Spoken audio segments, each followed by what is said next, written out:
ಆತ್ಮೀಯ ವಿದ್ಯಾರ್ಥಿಗಳೇ, ಎಲ್ರಿಗೂ ನಮಸ್ಕಾರ. ನಾವು ಕಳೆದ ತರಗತಿಯಲ್ಲಿ ಸಾಮಾಜಿಕ ಪರಿವರ್ತನೆಯನ್ನು ಉಂಟು ಮಾಡುವಂಥ ಅಂಶಗಳಲ್ಲಿ ಶಾಸನ, ಜನಸಂಖ್ಯೆ, ಶಿಕ್ಷಣದ ಬಗ್ಗೆ ವಿವರಣಾತ್ಮಕವಾದಂಥ ವಿಚಾರಗಳನ್ನು ತಿಳಿದುಕೊಂಡಿದ್ವಿ. ಈಗ ಇನ್ನೊಂದು ಪ್ರಮುಖ ಅಂಶವಾದಂಥ ಸಾಮಾಜಿಕ ಪರಿವರ್ತನೆಯನ್ನು ಉಂಟು ಮಾಡುವಂಥ ಇನ್ನೊಂದು ಪ್ರಮುಖ ಅಂಶವಾದಂಥ ತಂತ್ರಜ್ಞಾನದ ಬಗ್ಗೆ ಹಿಂದಿನ ತರಗತಿಯಲ್ಲಿ ತಿಳಿದುಕೊಳ್ಳೋಣ. Factors of social change. Technology is fast growing. ತಂತ್ರಜ್ಞಾನ ಅನ್ನೋದು ಇವತ್ತು ಬಹಳ ವೇಗಗತಿಯಲ್ಲಿ ಬೆಳೀತಾ ಹೋಗ್ತಾ ಇದೆ. The modern age is often called the technological age R mechanical ಹಿರಾ. ಇಂದಿನ ಆಧುನಿಕ ಯುಗವನ್ನು ನಾವು ತಂತ್ರಜ್ಞಾನ ಯುಗ ಅಂತೇಳಿ ಕೂಡ ಕರಿತೀವಿ. ಉತ್ಪಾದಕ ಚಟುವಟಿಕೆಗಳಿಗಾಗಿ ತಂತ್ರಗಳನ್ನು ಮತ್ತು ಜ್ಞಾನವನ್ನು ಪ್ರಾಯೋಗಿಕವಾಗಿ ಬಳಕೆ ಮಾಡುವುದನ್ನೇ ತಂತ್ರಜ್ಞಾನ ಅಂತೇಳಿ ಕರಿತೀವಿ. ಇದು ಪ್ರಕೃತಿಯಲ್ಲಿ ಅಡಗಿರಬಹುದಾದಂಥ ರಹಸ್ಯಗಳನ್ನು ಶೋಧಿಸುತ್ತೆ ಅಂತ ಹೇಳ್ಬೋದು. ಹಾಗೂ ಇಂತಹ ಸಂಶೋಧನೆಗಳಿಂದ ಪಡೆದ ಜ್ಞಾನವನ್ನು ಮಾನವನ ಹಿತಕ್ಕಾಗಿ ಹಾಗೂ ಸಮಾಜದ ಕಲ್ಯಾಣಕ್ಕಾಗಿ ಬಳಸುವುದನ್ನೇ ಇದು ತನ್ನ ಮುಖ್ಯ ಗುರಿಯನ್ನಾಗಿಸಿಕೊಂಡಿದೆ ಅಂತ ಕೂಡ ಹೇಳಬಹುದು. ಹಾಗಾದರೆ ಈ ತಂತ್ರಜ್ಞಾನದ ಪ್ರಭಾವದಿಂದಾಗಿ ಏನೆಲ್ಲ ಪರಿವರ್ತನೆಗಳು ಸಮಾಜದಲ್ಲಿ ಉಂಟಾಗ್ತಾ ಇದೆ ಅಂತ ನೋಡೋದಾದರೆ, ನಮಗೆ ಅತಿ ಮುಖ್ಯವಾಗಿ ಕಂಡುಬರುವಂಥದ್ದು ಇಂಡಸ್ಟ್ರಿಯಲೈಜೇಷನ್. ಸಮಾಜವೊಂದರ ಕಾರ್ಯಗಳನ್ನು ಸಹ ಇದು ಬದಲಾಯಿಸುತ್ತೆ. ತಂತ್ರಜ್ಞಾನದ ಬಳಕೆಯ ಫಲಶ್ರುತಿಯಿಂದಾಗಿ ಆರಂಭಗೊಂಡಿರುವಂಥ ಕೈಗಾರಿಕೀಕರಣ ಅಥವಾ ಕೈಗಾರಿಕಾ ವ್ಯವಸ್ಥೆಯ ಅಥವಾ ಕೈಗಾರಿಕಾ ಕ್ರಾಂತಿಯಿಂದಾಗಿ ಜನರ ಕೌಟುಂಬಿಕ, ಆರ್ಥಿಕ, ಧಾರ್ಮಿಕ ಮುಂತಾದವುಗಳ ಕಾರ್ಯಗಳನ್ನು ಬದಲಾಯಿಸಿದೆ. ಉದಾಹರಣೆಗೆ, ಈ ಹಿಂದೆ ಕುಟುಂಬವು ಉತ್ಪಾದನಾ ಘಟಕವಾಗಿತ್ತು.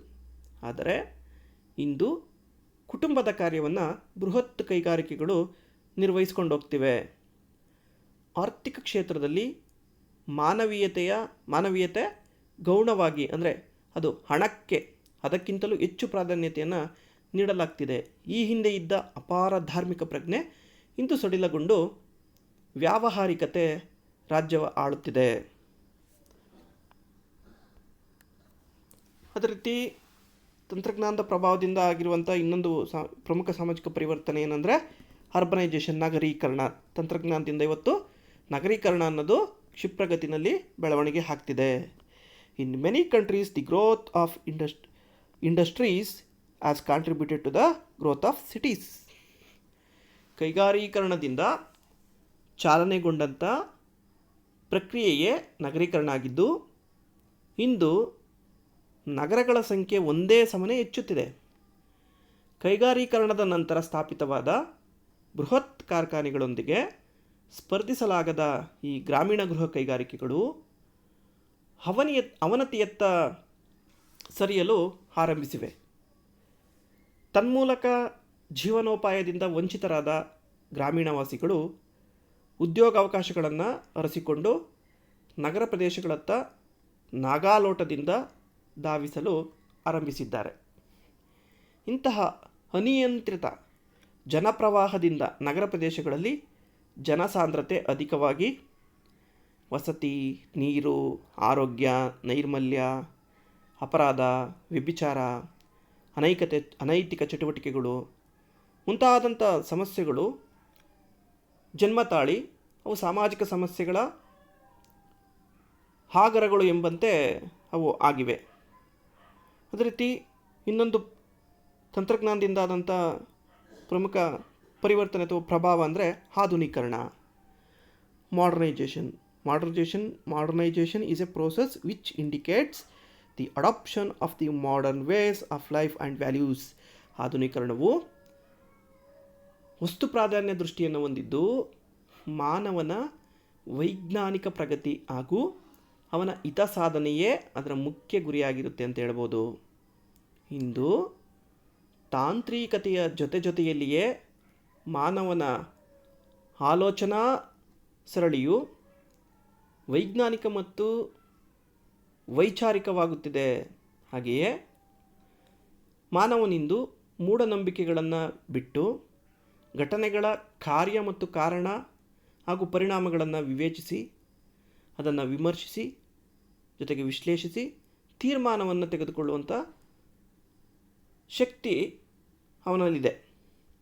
ಸ್ವಸಾಮರ್ಥ್ಯ ಹಾಗೂ ಸ್ವಶಕ್ತಿಯ ಮೇಲೆ ಅಧಿಕ ವಿಶ್ವಾಸವನ್ನು ಬಿಟ್ಟು ಅವನು ಆಧುನಿಕ ವ್ಯಕ್ತಿಯಾಗಿ ರೂಪಿತ ಆಗ್ತಿದ್ದಾನೆ. ಉದಾಹರಣೆಗೆ, ಈ ಹಿಂದೆ ಸಾಂಸಾರಿಕ ಜೀವನದಲ್ಲಿ ಸಂಕಷ್ಟಗಳು ಎದುರಾದಾಗ ಗ್ರಹಗಳ ಕಾಟ ಅಂತೇಳಿ ಅವನು ನಂಬ್ತಿದ್ದ. ಆದರೆ ಮಾನವ ಇಂದು ಗ್ರಹಗಳ ತಲೆಯ ಮೇಲೆ ಕಾಲಿಟ್ಟು ಅವುಗಳನ್ನು ತಾನೇ ಕಾಡಲು ಹೊರಟಿದ್ದಾನೆ. ಜೊತೆಗೆ ಇನ್ನೊಂದು ಪ್ರಮುಖವಾದಂಥ ಅಂಶ, development of the means of transport and communication, ಸಾರಿಗೆ ಸಂಪರ್ಕ ಸಾಧನಗಳ ಬೆಳವಣಿಗೆ ಹಾಗೂ ತತ್ಪರಿಣಾಮದಿಂದ ಸಾಮಾಜಿಕ ಪರಿಣಾಮಗಳು. ಈ ತಂತ್ರಜ್ಞಾನದಿಂದ ಸಾರಿಗೆ ಸಂಪರ್ಕಗಳ ಅಭಿವೃದ್ಧಿ ಅನ್ನೋದಾಗಿದೆ. ಇದರಿಂದ ಸಮಾಜದಲ್ಲಿ ಒಂದಷ್ಟು ಪರಿವರ್ತನೆ ಅನ್ನೋದು ಉಂಟಾಗಿದೆ. ಅದು ಯಾವ ರೀತಿ ಅನ್ನೋದನ್ನು ನೋಡೋಣ. ಈ ತಂತ್ರಜ್ಞಾನದಿಂದ ಸಾರಿಗೆ ಸಂಪರ್ಕ ಸಾಧನಗಳು ಅಗಾಧವಾಗಿ ಬೆಳೆದು ಅವು ಅನೇಕ ಬದಲಾವಣೆಗೆ ಕಾರಣ ಆಗಿವೆ. ಜನರ ಪ್ರಯಾಣ ಮತ್ತು ಸರಕುಗಳ ಸಾಗಾಣಿಕೆ ಹಿಂದೆಂದಿಗಿಂತಲೂ ಕೂಡ ಸಾಕಷ್ಟು ಸುಧಾರಣೆ ಹೊಂದಿವೆ. ಇದರ ಪರಿಣಾಮವಾಗಿ ರಾಷ್ಟ್ರೀಯ ಮತ್ತು ಅಂತಾರಾಷ್ಟ್ರೀಯ ಉದ್ಯಮಗಳು ತ್ವರಿತವಾಗಿ ಬೆಳೆಯುತ್ತಿವೆ. ಜೊತೆಗೆ ಜನರ ನಡುವೆ ಸಂಪರ್ಕವು ಅತ್ಯಂತ ಸಲೀಸಾಗಿದೆ. ವರ್ತಮಾನ ಪತ್ರಿಕೆಗಳು, ಬಾನುಲಿ, ದೂರದರ್ಶನ, ಅಂತರ್ಜಾಲ, ಅಂಚೆ ಇತ್ಯಾದಿಗಳ ಮೂಲಕ ಸಂದೇಶಗಳನ್ನು, ಸುದ್ದಿಗಳನ್ನು ಕ್ಷಣಾರ್ಧದಲ್ಲಿ ನಾವು ಹರಡಬಹುದು. ರಾಷ್ಟ್ರಗಳ ನಡುವಿನ ಸಂಪರ್ಕದಿಂದಾಗಿ ಜನರ ತಪ್ಪು ತಿಳುವಳಿಕೆಗಳು, ಪೂರ್ವಗ್ರಹಗಳು ತೆರೆಮರೆ ಆಗುತ್ತಿವೆ. ತಾರ್ಕಿಕವಾಗಿ ನಾವು ಹೇಳೋದಾದರೆ, ಇಡೀ ಜಗತ್ತಿನ ಗಾತ್ರವೇ ಕಿರಿದಾಗಿರುವಂತೆ ಭಾಸವಾಗುತ್ತಿದ್ದು ವಿಶ್ವಗ್ರಾಮದ ಕನಸು ನನಸಾಗಿದೆ.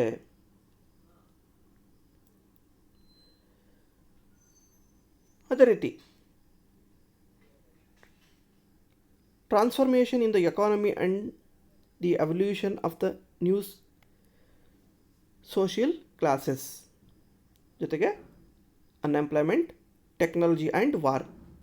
ಈ ತಂತ್ರಜ್ಞಾನದ ಪರಿಣಾಮವಾಗಿ ಈ ನಿರುದ್ಯೋಗ ಅನ್ನೋದು ಉಂಟಾಗ್ತಾ ಇದೆ. ಸ್ವಯಂ ಚಾಲನೆ ಅನ್ನೋದು ಅಥವಾ ಆಟೋಮೇಷನ್ ಅನ್ನೋದು ಉಂಟಾಗ್ತಾ ಇದೆ. ಯುದ್ಧದ ಭೀತಿಯೂ ಕೂಡ ಉಂಟಾಗ್ತಾ ಇದೆ. ಅನ್ಎಂಪ್ಲಾಯ್ಮೆಂಟ್, ತಾಂತ್ರಿಕತೆಯಿಂದಾಗಿ ಇಂದು ಭಾರೀ ಯಂತ್ರೋಪಕರಣಗಳ ಬಳಕೆಯ ಪ್ರಮಾಣ ದುಪ್ಪಟವಾಗುತ್ತಿದ್ದು, ಒಂದು ಕಡೆ ದೈಹಿಕ ಶ್ರಮ ಅನಗತ್ಯ ಅಂತೇಳಿ ಗೊತ್ತಾಗ್ತಾ ಇದೆ, ಹಾಗೂ ಇನ್ನೊಂದು ಕಡೆ ತರಬೇತಿ ಇಲ್ಲದ ನೈಪುಣ್ಯರಹಿತ ಕಾರ್ಮಿಕರಿಗೆ ನಿರುದ್ಯೋಗ ನಿಶ್ಚಿತ ಎಂಬಂತಾಗಿದೆ. ಈ ಕಾರಣಕ್ಕಾಗಿ ಮಹಾತ್ಮ ಗಾಂಧೀಜಿಯವರು ಈ ಯಾಂತ್ರೀಕರಣವನ್ನು ವಿರೋಧಿಸಿದ್ದು ನಾವು ಅದರ ಉಲ್ಲೇಖವನ್ನು ಇಲ್ಲಿ ನೋಡಬಹುದು. ಜೊತೆಗೆ ಸ್ವಯಂ ಚಾಲನೆ. ಏನು ಸ್ವಯಂ ಚಾಲನೆ? 20ನೇ ಶತಮಾನದಲ್ಲಿ ತಂತ್ರಜ್ಞಾನವು ಉತ್ತುಂಗಕ್ಕೆ ಏರಿದ್ದು ಸ್ವಯಂಚಾಲಿತ ಯಂತ್ರಗಳು ಅಸ್ತಿತ್ವಕ್ಕೆ ಬರಲು ಕಾರಣ ಆಯಿತು. ಯಂತ್ರ ನಿಯಂತ್ರಿತ ಯಂತ್ರ ಹಾಗೂ ವಿದ್ಯುತ್ ಚಾಲಿತ ಮೇಧಾಶಕ್ತಿ ಎಂದೇ ಜನಪ್ರಿಯ ಆಗಿರುವ ಈ ಸ್ವಯಂಚಾಲಿತ ಯಂತ್ರಗಳು ಕಾರ್ಮಿಕರ ಸಂಖ್ಯೆಯನ್ನು ಕಡಿಮೆಗೊಳಿಸ್ತವೆ. ಕಾರ್ಮಿಕರ ಮೇಲೆ ವ್ಯವಸ್ಥಾಪಕ ವರ್ಗದ ಹತೋಟಿ ಅನ್ನೋದು ಹೆಚ್ಚಾಗುತ್ತೆ. ಕೈಗಾರೀಕರಣಗಳ ವಿಕೇಂದ್ರೀಕರಣಕ್ಕೆ ದಾರಿ ಮಾಡಿಕೊಡುತ್ತೆ. ಶಿಫ್ಟ್ ಸಿಸ್ಟಮ್ ಅಥವಾ ಪಾಳಿ ಪದ್ಧತಿಯ ಜಾರಿಗೆ ಇದು ಕಾರಣ ಆಗುತ್ತೆ. ತಂತ್ರಜ್ಞಾನದಿಂದ ಒಂದೇ ಮಾತಿನಲ್ಲಿ ಹೇಳೋದಾದರೆ, ಸ್ವಯಂಚಾಲಿತ ಯಂತ್ರಗಳ ಬಳಕೆಯಿಂದ 2ನೇ ಕೈಗಾರಿಕಾ ಕ್ರಾಂತಿ ಆವಿಷ್ಕೃತವಾಗಿದೆ ಅಂತ ಹೇಳಿದ್ರು ಕೂಡ ಇದು ತಪ್ಪಾಗೋದಿಲ್ಲ. ಈ ತಂತ್ರಜ್ಞಾನದಿಂದ ಸ್ವಯಂಚಾಲಿತ ಯಂತ್ರಗಳು ಬಂದವು. ಇದರಿಂದ ನಿರುದ್ಯೋಗ ಅನ್ನೋದು ಕೂಡ ಉಂಟಾಯಿತು. ಜೊತೆಗೆ ಯುದ್ಧದ ಭೀತಿ. ಈ ತಂತ್ರಜ್ಞಾನದಿಂದ ಯುದ್ಧದ ಭೀತಿಯೂ ಕೂಡ ಉಂಟಾಗಿದೆ.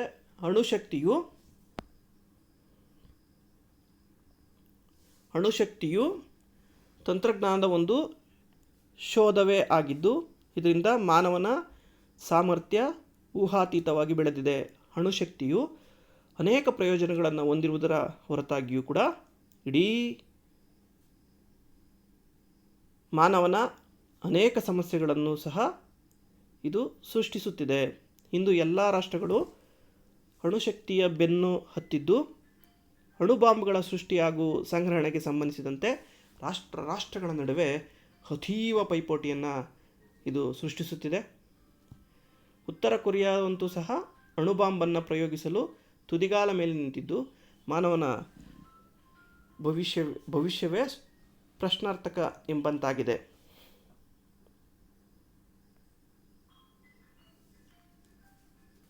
ಜೊತೆಗೆ ತಾಂತ್ರಿಕತೆ ಮತ್ತು ಜೀವನ ಮೌಲ್ಯಗಳ ಮಾರ್ಪಾಡು, ಚೇಂಜಸ್ ಇನ್ ವ್ಯಾಲ್ಯೂಸ್. ಈ ತಂತ್ರಜ್ಞಾನದಿಂದ ಜೀವನ ಮೌಲ್ಯಗಳಲ್ಲೂ ಕೂಡ ಸಾಕಷ್ಟು ಪರಿವರ್ತನೆ ಅನ್ನೋದು ಉಂಟಾಗಿದೆ. ತಾಂತ್ರಿಕ ಶೋಧನೆಗಳಿಂದಾಗಿ ಮಾನವನ ಸುಖಭೋಗಗಳು ಹೆಚ್ಚಿ ಅವನು ವಿಲಾಸಿ ತತ್ವದ ದಾಸನಾಗಲು ಹೊರಟಿದ್ದಾನೆ. ಈ ಯಾಂತ್ರಿಕ ಯುಗದಲ್ಲಿ ಮಾನವನ ಸಾಧನೆಯನ್ನು ಗುಣಕ್ಕೆ ಪ್ರತಿಯಾಗಿ ಹಣದ ಮಾನದಿಂದ ಅಳೆಯಲಾಗ್ತಿದೆ.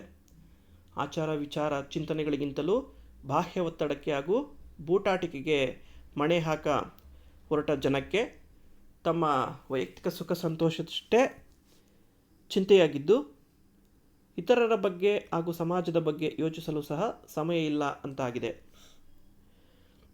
ಜೊತೆಗೆ ಚೇಂಜಸ್ ಇನ್ ಸೋಷಿಯಲ್ ಇನ್ಸ್ಟಿಟ್ಯೂಷನ್, ಸಾಮಾಜಿಕ ಸಂಸ್ಥೆಗಳ ಮೇಲೆ ತಂತ್ರಜ್ಞಾನದಿಂದ ಸಾಕಷ್ಟು ಪರಿಣಾಮನದುಂಟಾಗಿ ಸಾಮಾಜಿಕ ಪರಿವರ್ತನೆ ಆಗ್ತಿದೆ. ತಂತ್ರಜ್ಞಾನವು ಸಾಮಾಜಿಕ ಸಂಸ್ಥೆಗಳ ಮೇಲೂ ಸಹ ಗಂಭೀರ ಪರಿಣಾಮಗಳನ್ನು ಉಂಟು ಮಾಡ್ತಿದೆ. ಉದಾಹರಣೆ, ಈ ತಂತ್ರಜ್ಞಾನದಿಂದ ಸಾಮಾಜಿಕ ಸಂಸ್ಥೆಗಳ ಮೇಲೆ ಯಾವ ರೀತಿ ಪರಿಣಾಮ ಆಗಿದೆ ಅನ್ನೋದನ್ನು ನೋಡೋದಾದರೆ, ನಮ್ಮ ಕುಟುಂಬ ತಗೊಳ್ಳೋಣ. ಈಗ ಕುಟುಂಬದ ಗಾತ್ರ ಈ ತಂತ್ರಜ್ಞಾನದಿಂದ ಇವತ್ತು ಕುಗ್ಗುತ್ತಾ ಇದೆ.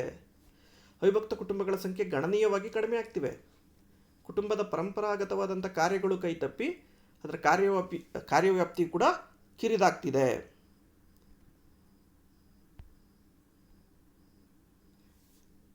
ಕೌಟುಂಬಿಕ ಶಿಥಿಲತೆಗೆ ಕಾರಣ ಅನ್ನೋದಾಗಿದೆ. ಆಧುನಿಕ ಕುಟುಂಬವು ತನ್ನ ಪಾರಂಪರಿಕ ವೈಭವವನ್ನು ಕಳೆದುಕೊಂಡು ಕೇವಲ ತಂಗುದಾಣ ಆಗ್ತಿದೆ. ಒಬ್ಬ ಗೃಹಿಣಿಯು ಉದ್ಯೋಗಸ್ಥಳಾಗುವುದರಿಂದ ಗಂಡ ಹೆಂಡಿರ ಸಂಬಂಧ ಹದಗೆಟ್ಟು ಮತ್ತು ಮಕ್ಕಳ ಒಂದು ನಿರ್ಲಕ್ಷ್ಯ ಅನ್ನೋದು ಆಗ್ತಿದೆ. ಇದು ಮುಂದೆ ಪರಿತ್ಯಾಗಕ್ಕೆ ಅಥವಾ ವಿವಾಹ ವಿಚ್ಛೇದನಕ್ಕೆ, ಬಾಲಾಪರಾಧ, ಯುವಜನಾಂಗದ ಅಶಾಂತಿಗೆ ಕೂಡ ಎಡೆ ಮಾಡಿಕೊಟ್ಟಿದೆ ಅಂತ ಕೆಲವೊಬ್ಬರು ಹೇಳ್ತಾರೆ. ನಮ್ಮ ಮಹಿಳಾ ವಿಮೋಚನೆಗೂ ಕೂಡ ಇದು ಅವಕಾಶವನ್ನು ಕೊಟ್ಟಿದೆ. ತಂತ್ರಜ್ಞಾನದಿಂದ ಮಹಿಳಾ ವಿಮೋಚನೆಗೆ ಅವಕಾಶವನ್ನು ಉಂಟು ಮಾಡಿದೆ. ಜೊತೆಗೆ ಪ್ರೇಮ ವಿವಾಹ, ರಮ್ಯ ಪ್ರಣಯ, ಅಂತರ್ಜಾತಿ ವಿವಾಹ, ವಿಧವಾ ವಿವಾಹಗಳು ಕೂಡ ಹೆಚ್ಚುತ್ತಿವೆ. ಜನ ನಿಯಂತ್ರಣ ವಿಧಾನಗಳು ಮಕ್ಕಳ ಸಂಖ್ಯೆಯನ್ನು ಮಿತಗೊಳಿಸಿ ಕುಟುಂಬದ ಗಾತ್ರವನ್ನು ಕಡಿಮೆ ಮಾಡುತ್ತಿದೆ. ಕುಟುಂಬದ ಸಾಮಾಜೀಕರಣ ಮತ್ತು ಸಾಮಾಜಿಕ ನಿಯಂತ್ರಣ, ಸಂಸ್ಕೃತಿ ರಕ್ಷಣಾ ಕಾರ್ಯಗಳು ಕೂಡ ಇವತ್ತು ಕುಂದುತ್ತಿದೆ. ಇನ್ನು ತಂತ್ರಜ್ಞಾನದಿಂದ ಸಾಮಾಜಿಕ ಸಂಸ್ಥೆಯ ಮೇಲೆ ಆದಂಥ ಇನ್ನೊಂದು ಪ್ರಮುಖ ಪರಿಣಾಮ ನೋಡೋದಾದರೆ ವಿವಾಹಕ್ಕೆ ನೋಡೋಣ. ಈಗ ವಿವಾಹ ತನ್ನ ಪಾವಿತ್ರ್ಯತೆಯನ್ನು ಕಳೆದುಕೊಂಡಿದೆ. ಜೀವನ ಸಂಗಾತಿಗಳ ಆಯ್ಕೆಯ ಸ್ವಾತಂತ್ರ್ಯ ವ್ಯಕ್ತಿಗಳಿಗೆ ಬಿಟ್ಟುಕೊಡಲಾಗಿದೆ. ಇವತ್ತು ಈ ತಂತ್ರಜ್ಞಾನದಿಂದ ಮೊಬೈಲ್ ಫೋನ್ ಅಥವಾ ಇಂಟರ್ನೆಟ್ ಮುಖಾಂತರ ವಧುವರರನ್ನು ಹುಡುಕುವಂಥ ಒಂದು ಪ್ರಯತ್ನ ಕೂಡ ಇವತ್ತು ನಡೀತಾ ಇದೆ. ಪ್ರೇಮ ವಿವಾಹ, ಪ್ರಣಯ ವಿವಾಹ, ದಾಂಪತ್ಯ ವಿರಸ, ವಿವಾಹ ವಿಚ್ಛೇದಗಳು ಕೂಡ ಅಧಿಕ ಆಗ್ತಿದೆ. ಹಾಗಾಗಿ ಸಾಂಪ್ರದಾಯಿಕ ಸಮಾಜದಲ್ಲಿದ್ದಂತಹ ವಧುವರರನ್ನು ಹುಡುಕುವಂಥ ಪ್ರಯತ್ನಗಳು ಇಂದು ಆಧುನಿಕ ಯುಗದಲ್ಲಿ ಆ ರೀತಿ ಇಲ್ಲ. ಇಂಟರ್ನೆಟ್ ಅಥವಾ ಮೊಬೈಲ್ ಫೋನ್ ಮುಖಾಂತರ ಕಮ್ಯುನಿಕೇಷನ್ ಮಾಡಿ ಆ ಮೂಲಕ ವಧುವರರನ್ನು ಹುಡುಕುವಂಥ ಕೆಲಸವನ್ನು ಕೂಡ ಇವತ್ತು ನೋಡ್ತಿದ್ದೀವಿ. ಮ್ಯಾಟ್ರಿಮನಿ ಅಂತೇಳಿ ಒಂದು ಹ್ಯಾಪೇ ಇದೆ ಇವತ್ತು. ಅದರ ಮೂಲಕ ವಿವಾಹವಾಗುವಂಥ ಮಹಿಳೆಯರು ವಧುವರರನ್ನು ಹುಡುಕೊಳ್ತಾರೆ. ಜೊತೆಗೆ ಸ್ತ್ರೀ ಪುರುಷರೆಂಬ ಭೇದವಿಲ್ಲದೆ ಸಮಾನ ಆಸ್ತಿ ಹಕ್ಕನ್ನು ನೀಡಿದರ ಫಲವಾಗಿ ಸಂಗಾತಿಗಳ ನಡುವಿನ ಸಂಬಂಧಗಳಲ್ಲಿ ಏರುಪೇರು ಅನ್ನೋದು ಉಂಟಾಯಿತು. ತಂತ್ರಜ್ಞಾನದಿಂದ ಆದಂಥ ಸಾಮಾಜಿಕ ಪರಿಣಾಮಗಳು ಏನು ನೋಡೋಣ. Social effects. ಸಾಮುದಾಯಿಕ ಜೀವನ ಅನ್ನೋದು ನಶಿದೋಯಿತು. ವಸತಿ ಸಮಸ್ಯೆ ಮತ್ತು ಕೊಳಗೇರಿಗಳು ಪ್ರದೇಶಗಳ ಸೃಷ್ಟಿ ಅನ್ನೋದಾಯಿತು. ಮನರಂಜನೆಯು ವಾಣಿಜ್ಯೀಕೃತಕರಣಗೊಂಡು ಹೆಣ್ಣು ಹಣ ಮತ್ತು ಹೆಂಡದ ಬಳಕೆಗಾಗಿ ಅವಳು ತನ್ನನ್ನು ತೊಡಗಿಸಿಕೊಂಡು ಅನೈತಿಕತೆಗೆ ಒಳಗಾಗ್ತಾಳೆ. ಜಾತಿ ಕಪಿಮುಷ್ಟಿ, ಜಾತಿ ವ್ಯವಸ್ಥೆಯ ಕಪಿಮುಷ್ಟಿ ಅನ್ನೋದು ಸಡಿಲಿಸಿ ಅರ್ಹತೆಯನ್ನು ಸಾಮಾಜಿಕ ಸ್ತರ ವಿನ್ಯಾಸದ ಪ್ರಮುಖ ಆಧಾರ ಅಂಶವನ್ನಾಗಿ ಪರಿಗಣಿಸಲಾಯಿತು. ಇನ್ನು ಸಾಮಾಜಿಕ ಚಲನೆ, ಮೇಲ್ಮುಖ ಚಲನೆ, ಕೆಳಮುಖ ಚಲನೆಯನ್ನು ಮುಕ್ತಗೊಳಿಸಿ ಸಾಮಾಜಿಕ ಅಂತರವನ್ನು ಕಡಿಮೆ ಮಾಡಲಾಯಿತು. ವೈವಾಹಿಕ ಮತ್ತು ಕೌಟುಂಬಿಕ ಜೀವನವನ್ನು ಅಸ್ತವ್ಯಸ್ತಗೊಳಿಸಲಾಗಿದೆ. ಒಟ್ಟಿನಲ್ಲಿ ಹೇಳೋದಾದರೆ ಈ ತಂತ್ರಜ್ಞಾನ ಅನ್ನೋದು ಸಮಾಜದಲ್ಲಿ ಸಾಕಷ್ಟು ಪರಿವರ್ತನೆಯನ್ನು ಉಂಟು ಮಾಡಿದೆ. ಅದು ತ್ವರಿತಗತಿನಲ್ಲಿ ಬದಲಾವಣೆಗೆ ಕಾರಣ ಆಗಿದೆ. ಸಾಕಷ್ಟು ಅನುಕೂಲಗಳನ್ನು ಉಂಟು ಮಾಡಿದೆ, ಇದರ ಜೊತೆಗೆ ಅನಾನುಕೂಲಗಳನ್ನು ಉಂಟು ಮಾಡಿದೆ. ಒಟ್ಟಿನಲ್ಲಿ ಸಮಾಜದಲ್ಲಿ ಕ್ಷಿಪ್ರಗತಿಯಲ್ಲಿ ಪರಿವರ್ತನೆ ಆಗಬೇಕಂದ್ರೆ ಅದು ತಂತ್ರಜ್ಞಾನದಿಂದ ಸಾಧ್ಯ ಅಂತ ನಾವು ಹೇಳಬಹುದು. ವಿದ್ಯಾರ್ಥಿಗಳಿಗೆ ನಾವು ಇಲ್ಲಿಗೆ ಈ ತರಗತಿಯಲ್ಲಿ ಸಾಮಾಜಿಕ ಪರಿವರ್ತನೆಯ ಅಂಶಗಳಲ್ಲಿ ತಂತ್ರಜ್ಞಾನದ ಬಗ್ಗೆ ಸಾಕಷ್ಟು ಮಾಹಿತಿಗಳನ್ನು ತಿಳ್ಕೊಂಡಿದ್ವಿ. ಒಟ್ಟಿನಲ್ಲಿ ಪ್ರಶ್ನೆ ನಿಮಗೆ ಯಾವ ರೀತಿ ಕೇಳ್ತಾರಪ್ಪ ಅಂತಂದರೆ, ಸಾಮಾಜಿಕ ಪರಿವರ್ತನೆಯ ಅಂಶಗಳಲ್ಲಿ ಶಿಕ್ಷಣ, ಶಾಸನ ಹಾಗೂ ತಂತ್ರಜ್ಞಾನದ ಬಗ್ಗೆ ವಿವರಿಸಿ ಅಂತೇಳಿ ಕೇಳಬಹುದು. ಲಾಂಗ್ ಕ್ವಶನ್ಸ್ 15 ಮಾರ್ಕ್ಸ್ಗೆ, ಅಥವಾ 10 ಮಾರ್ಕ್ಸ್ಗಾದರೆ ಸಾಮಾಜಿಕ ಪರಿವರ್ತನೆಯನ್ನು ಉಂಟು ಮಾಡುವಲ್ಲಿ ಶಿಕ್ಷಣ ಮತ್ತು ತಂತ್ರಜ್ಞಾನದ ಪಾತ್ರವನ್ನು ವಿವರಿಸಿ ಅಂತೇಳಿ ಕೇಳಬಹುದು. ವಿದ್ಯಾರ್ಥಿಗಳೇ, ಇಲ್ಲಿಗೆ ಈ ತರಗತಿಯನ್ನು ಮುಕ್ತಾಯ ಮಾಡ್ತಿದ್ದೀವಿ. ಧನ್ಯವಾದಗಳು.